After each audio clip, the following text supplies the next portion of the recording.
Welcome to the CISSP Cyber Training Podcast, where we provide you the training and tools you need to pass the CISSP exam the first time. Hi, my name is Sean Gerber, and I'm your host for this action-packed, informative podcast. Join me each week as I provide the information you need to pass the CISSP exam and grow your cybersecurity knowledge. All right, let's get started. Hey, I'm Sean Gerber with CISSP Cyber Training, and today we are going to be talking about some various aspects around message authenticity. We're going to get into message integrity controls, hashing algorithms. We're going to get into the overall piece of that, digital signatures, digital certificates, and finally, we're going to get into what we call S-MIME. Those are going to be the topics for today's podcast. Hope you guys are ready to hang on to this one. This one's going to be a fun one. But before we do, we're going to get into one topic that I saw from some news that was in the news just yesterday. Actually, it was released on Friday, is that Microsoft confirms Russian hackers have stole the source code and potentially some customer secrets based on their test environment that they have within their production and test aspects. So this came to light on, I guess, in January is where it originally came out, but it sounds like the attack occurred in November of 23. Now, with that being said, it appears they leveraged a test environment that Microsoft had in place for whatever reason that they're testing their production stuff, and they were able to leverage it from a password spraying model. So it basically got someone's password and they compromised it using known passwords that are probably out on the internet right now, and they were able to breach this information. Now, as they were able to get in there, it appears that they were actually able to gain access to some of the source code of that what Microsoft had within that test environment. They didn't have multi-factor enabled because it was a test environment, and I'm sorry, but they're just going to have to do better than this. I mean, I've dealt with developers in the past, and one of the things that we've had is you have your production and you have your test environment. And in many cases, you have your same source code that you use in a repository, such as a GitLab, GitHub, and you end up having that feeds into both of those environments. Well, when you leverage, if you don't have the same level of controls that you have on your test environment that you have within your production environment, now you're in a situation where, one, they have access in some cases, maybe not in this, but in some cases to the various code repositories that are available because they have to do it in the test environment to then push it into production.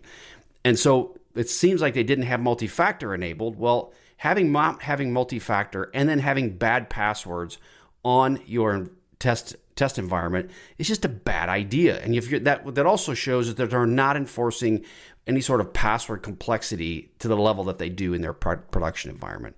So there's a lot of telling little breadcrumbs that are built into there.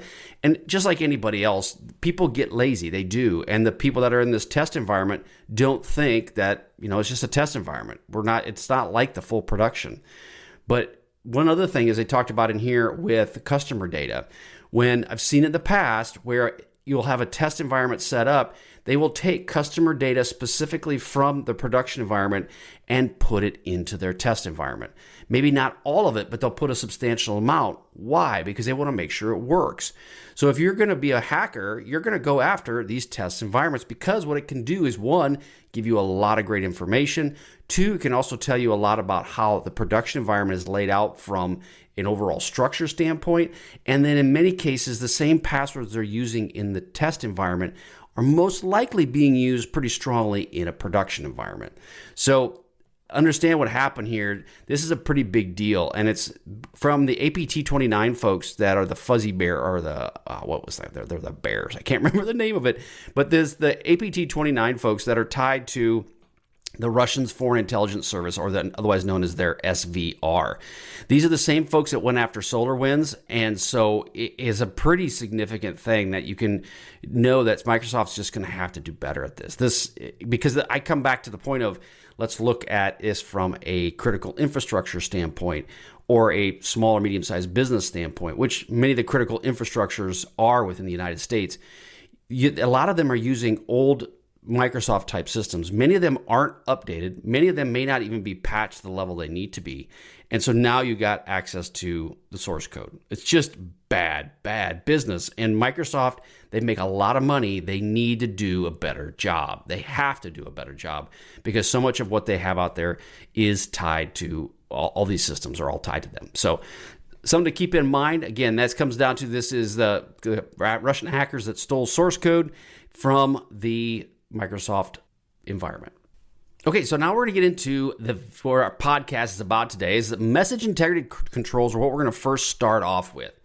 Now, a message integrity check, this is where it's designed, and this is a very basic level version of this, where it's designed to ensure the integrity of a message between the time it is created and the overall time it is read.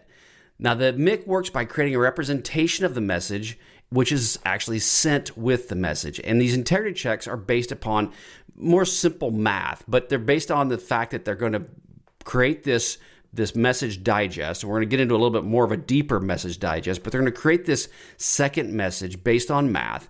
And the design is that ultimate goal is to ensure that the message has integrity when it goes from point A to point B. But because of a basic message integrity check, it is based on this simple math, there is the possibility you could run into a collision, which basically means there's two different messages can have the same representation of what it created. So let's kind of walk through an example of how this works. Now, this is done through what they call a checksum. So you have a cyclic redundancy check, or a CRC. And this is that simple math that I talked about where it performs this on the block of data that's in this message, such as a packet or a file. It'll create this CRC. Will create this, what they call a checksum. And this checksum, so the CRC takes the simple math. Let's just say, for example, it takes your message and it's got Bill loves Frida loves George. I don't know, whatever you want to say. And you has this message. It then does this check on it and creates what they call a checksum. The message then performs this calculation and it sends it with it. Once they receive the message, it decrypts that piece of it and it looks at that checksum from the same math.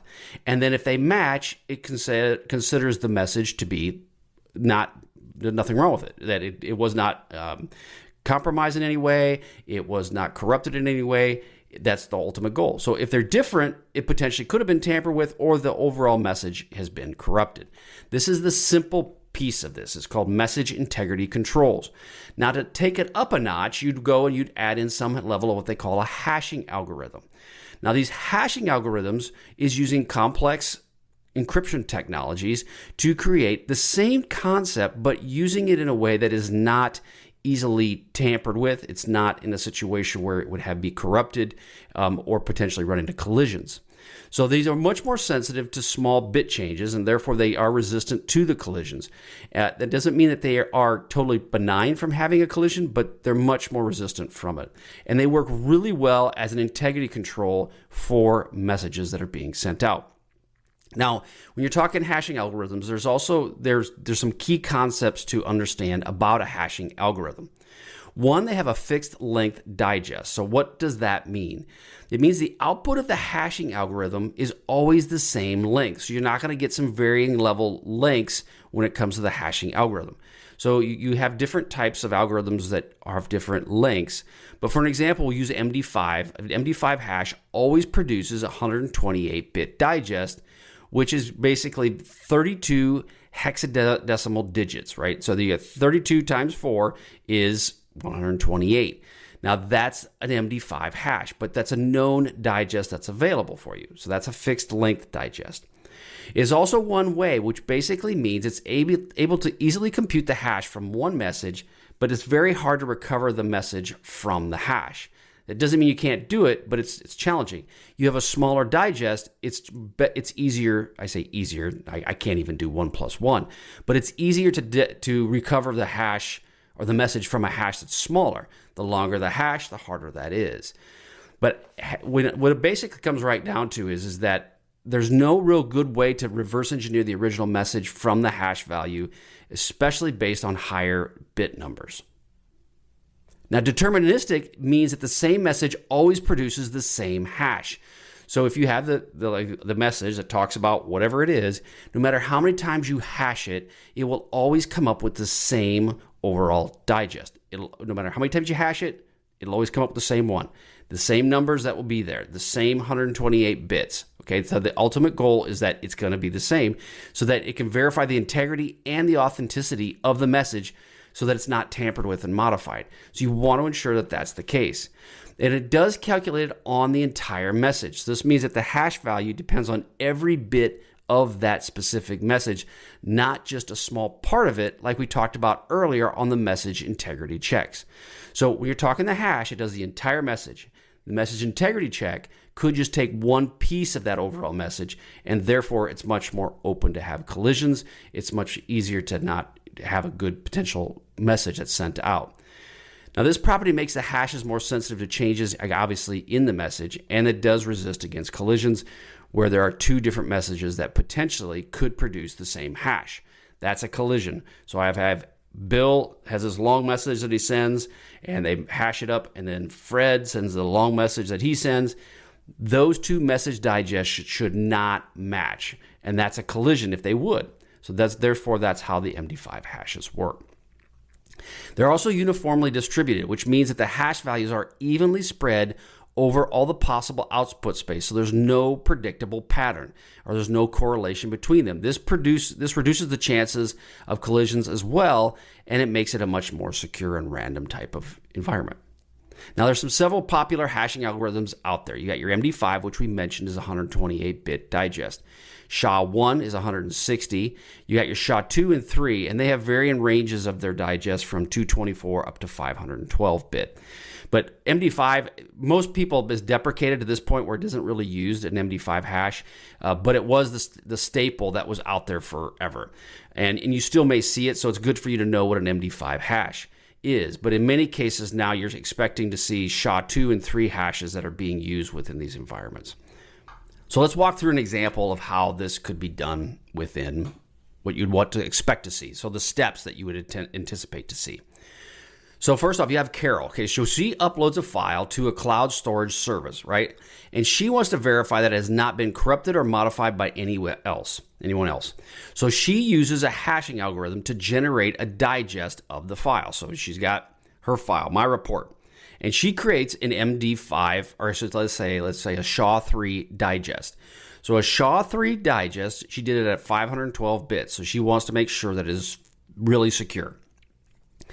So she says this fixed length, one-way, deterministic, and uniformly distributed value, right? So she's going to take this, that's all the big terms, right? She's going to get that digest. She's going to get that form. It's going to create a digest of it. It's going to create this hexadecimal number that's like really long. And then she's going to upload that file to the cloud storage service. Before she does, she takes an MD5, or I should say a SHA-3 hash. She has that number. So she stores it. She knows what that number is. So now she wants to download that file and check its integrity to make sure that the file that she uploaded is the same one that she downloaded. She wants to make sure of that. She doesn't want to have the situation where maybe somebody tampered with it. So what she'll do then is she will download the file, and then she will run the SHA-3 algorithm against it again. And she compares the digest from the original one and the one that she just did. If they match, boom, she's in business. They're the same. If they don't match, then something has happened to that file. Now, as an example, you may see this out there in the real world is, let's say you go to a file sharing site. They will tell you what the MD, depending on what they're using, if it's MD5 or SHA, whatever it might be, they'll tell you what the hash should be. So when you download that file, it should compare to what the overall hash should be that's downloaded. That's the expectation that they know. That way you know someone didn't go and put something into that actual file that could potentially be malicious. So that's the difference is understanding how do these digesters work. And so if they match, that's the ultimate goal is that you then can entrust the integrity of that specific file. Okay, so now we're going to get into digital signatures. Now a digital signature will provide 3 different types of services: integrity, authenticity, and repudiation, or non-repudiation, I should say. Integrity, this is the service that ensures a message has not been tampered with or altered during the transmission. Okay, digital signatures, these provide 3 different services. You have integrity, authenticity, and non-repudiation. So integrity, this is the service that ensures that the message has not been tampered with or altered during the specific transmission. So the digital signature can provide integrity, basically verifying the message digest, which we talked about earlier, is computed by the receiver and matches the one sent by the sender. This implies, obviously, the message is intact, authentic, and has not been tampered. The authenticity is a service by which a message originates from the claim sender and not from an imposter. Digital signatures provide authenticity authenticity using the sender's private key. So you have your private key and you have a public key, and the private key encrypts the message digest, which can only be decrypted by the corresponding public key. So you have your two keys out there, a public and a private, and only the private key can be decrypted by the public key. Now, in non-repudiation, this prevents the sender from denying having sent the message or the receiver from denying having ever received it. The digital signature will provide the non-repudiation that is needed by creating a unique and verifiable link between both the message and the sender's identity. So if you ever have a situation where someone would dispute it, that's where the digital signature says, no, it was signed by you. It's the same legal kind of signatures, legal significance that you could have if you got a pen and paper and you went and signed it yourself. So again, process of creating a digital signature is quite easy, and it fundamentally involves two specific steps. The sender hashes a message and produces a fixed length message digest like we talked about earlier, and then the sender encrypts the hash value with the sender's private key. Once that's done, then the recipient will then decrypt the hash value with the sender's private public key, and then the recipient hashes the message and compares the result to the decrypted hash value. Okay, if they match, then you're in business, right? That's the ultimate goal. So let's kind of give you an example of how this would work. So you have Alice and you have Bob. Alice wants to send a message to Bob. Alice has the message. She signs it with her private key. The key thing here to remember is that your private key should never be compromised. The moment your private key is compromised, then all of this goes out the window. So this is something that's very important to be kept within your system. And this is all done automatically, but it is probably one of the most important aspects that you need to ensure remains consistent is your private key is never compromised. The public key, on the other hand, is out there on the internet and is available for anybody's use. But the goal is that it can begin this part of communication back and forth between the two entities. So Alice, again, she has this message and she wants to send it to Bob, and she sends it with her private key. She uses the hash function to generate a hash value, which has the fixed length of strings, which we talked about earlier, and it has unique representation of that specific message. She then encrypts the hash value with her private key, forming the digital signature. They then attach the digital signature to the message, and it's sent to Bob. Bob receives the message, and with the digital signature that's already attached from Alice. So if he wants to verify this came from Alice and that it hasn't been tampered with, he takes Alice's public key, decrypts the digital signature. He gets a hash value that Alice generated. He also uses the same hash function to hash the overall message that was sent, and they basically are producing another hash. So you have two hashes, the one that was encrypted as a digital signature, and the other one, which is the actual message itself. You compare the two, and if they both match, then at that point in time, you can say that it was not compromised and it's legitimate. So it's a really simple process, but there's a lot of little moving parts, which makes it kind of complicated and confusing. But just remember, you have, like we talked about, you have your hashing function, like a SHA, you have your private and public keys, and then you have the overall digital signature itself that comes from what we call a message digest that's created. Okay, so let's roll into what are digital certificates. Now, digital certificates bind an individual to their public key, and all certificate authorities confirm that they call it an X509 certificate is the specific standard. So you're going to be dealing with some different types of terms now that come out of the certificates. You're going to have what they call a root certificate authority, or root CA. These are considered what they call the root of trust or the trust anchor, and they're the foundation of all digital certificates that are out there. Each of the major brands have these, the Microsofts, the GoDaddies, they have what they are considered what they call a root certificate or a certificate authority. Many of the hackers would love to go after the certificate authorities, and they do, because the ultimate goal is if you can get that certificate authority capability, you now can sign whatever you want from a digital certificate standpoint. And then in the past, there's been various situations that have occurred where the root CAs have been compromised. Now, there's intermediate CAs who can also sign certificates that and can issue these, but they have a very strict process by which they have to become a certificate authority. Now, digital certificates best practice suggests when a public and private key pairs are periodically replaced. That is usually the best thing that's associated with a digital certificate. That's especially when a digital certificate is also replaced. You want to ensure that your public and private keys are replaced. Now, when a private key has been compromised, a digital certificate should be revoked as quickly as possible. And it's happened in the past where you've had to have a revocation plan in place for these keys. Now, there's basically a replacement revocation process, and we'll kind of walk you through how that happens. Now, when it comes to replacement, there's regular replacement of expired certificates. These replacement certificates are associated with private keys that have potentially been compromised. Well, the CAs will have a revocation process by which they're going to give you a replacement certificate. The client will download and search all the list of serial numbers of revoked certificates from the CA. The client queries the CA for revocation status of the specific certificate and their serial number that's tied with this. So this is a manual process that you can do, or the system will do it for you. Some people that are very interested into this, they will actually go out and manually do this process, but the computer itself will go out and compare your digital certificates based on ones that potentially have been revocated. So you don't have to go through this entire process. But it's important to know, especially when you're dealing with web servers, they'll want to make sure that your certificate is a legitimate and up-to-date certificate. And if not, they're going to want to get you a new one. So let me walk through a process of how this would happen.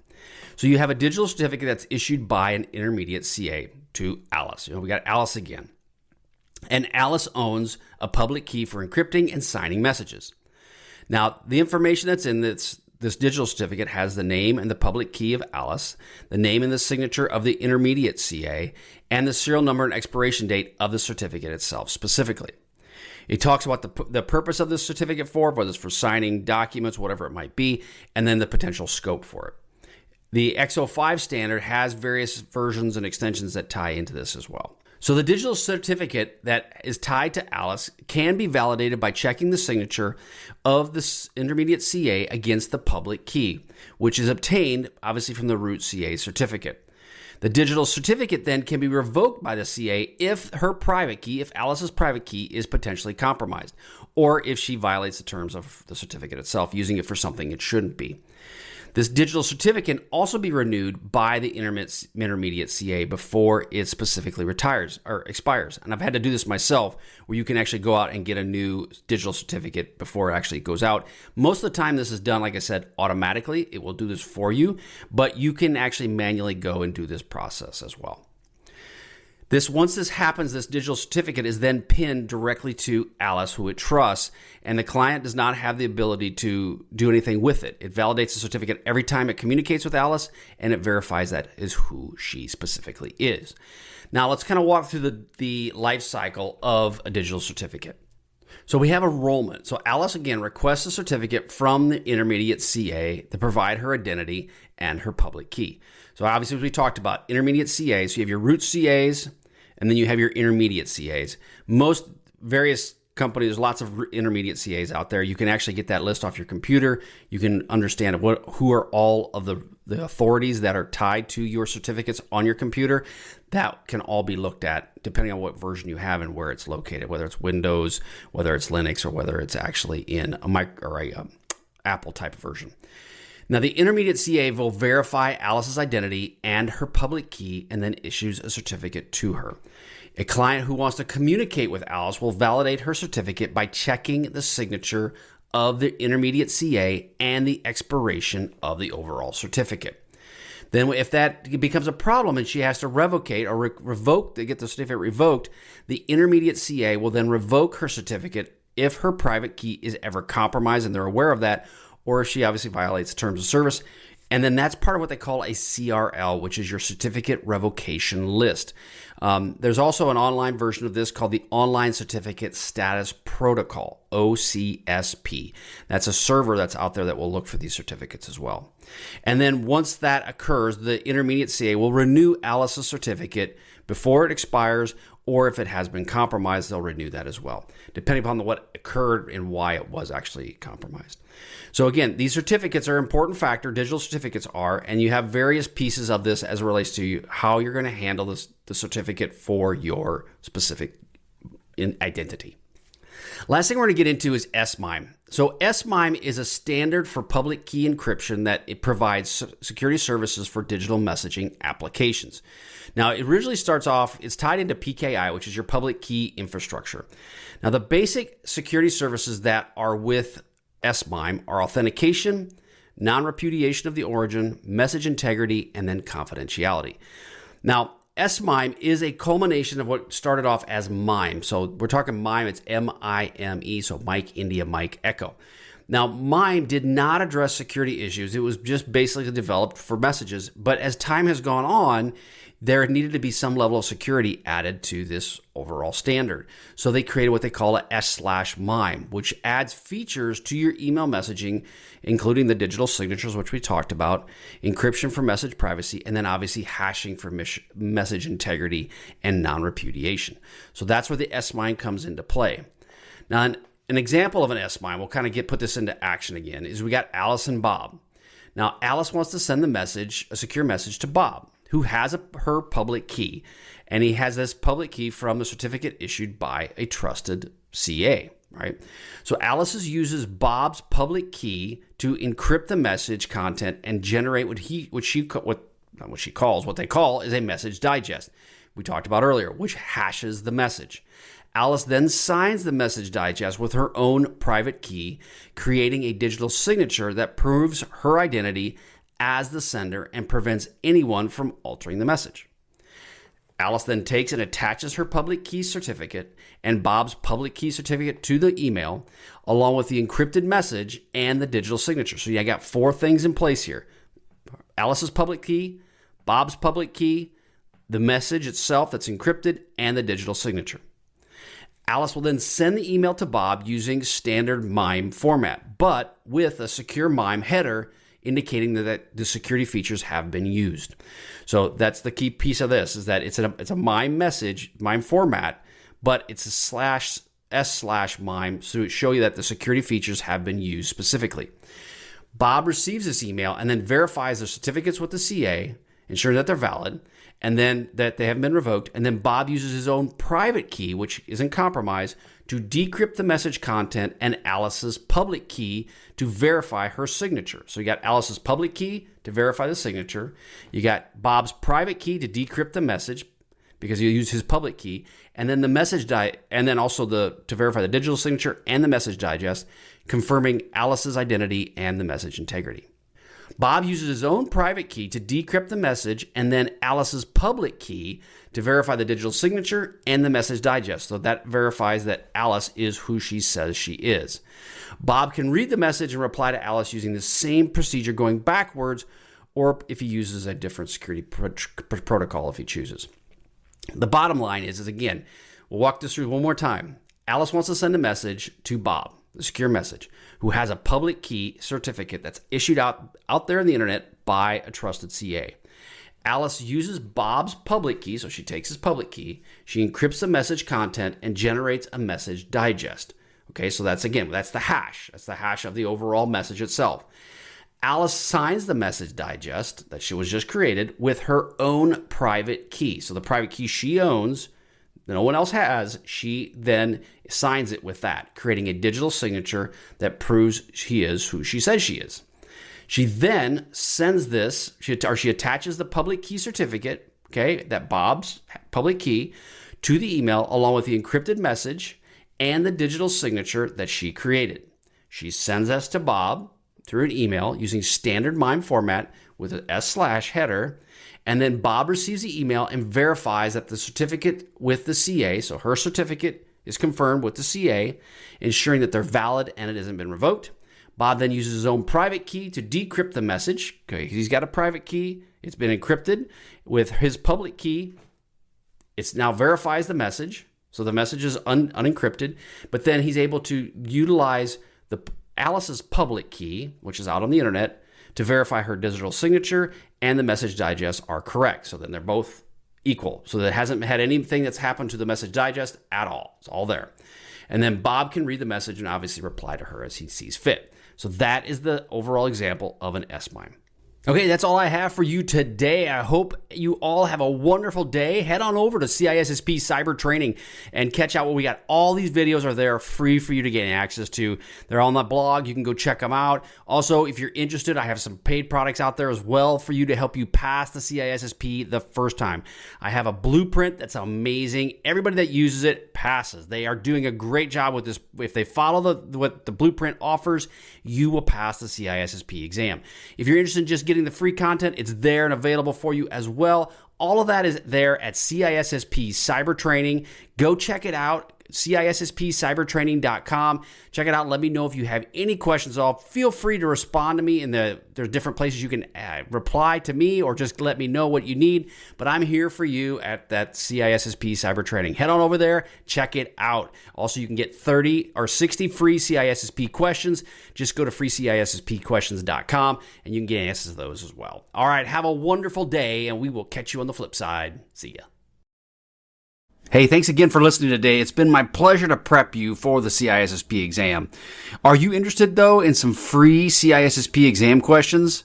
Head on over to freecisspquestions.com and sign up to join my email list, and you'll receive access for 60 free CISSP questions each and every month for the next 6 months. That's a total of 360 questions just for signing up with CISSP Cyber Training.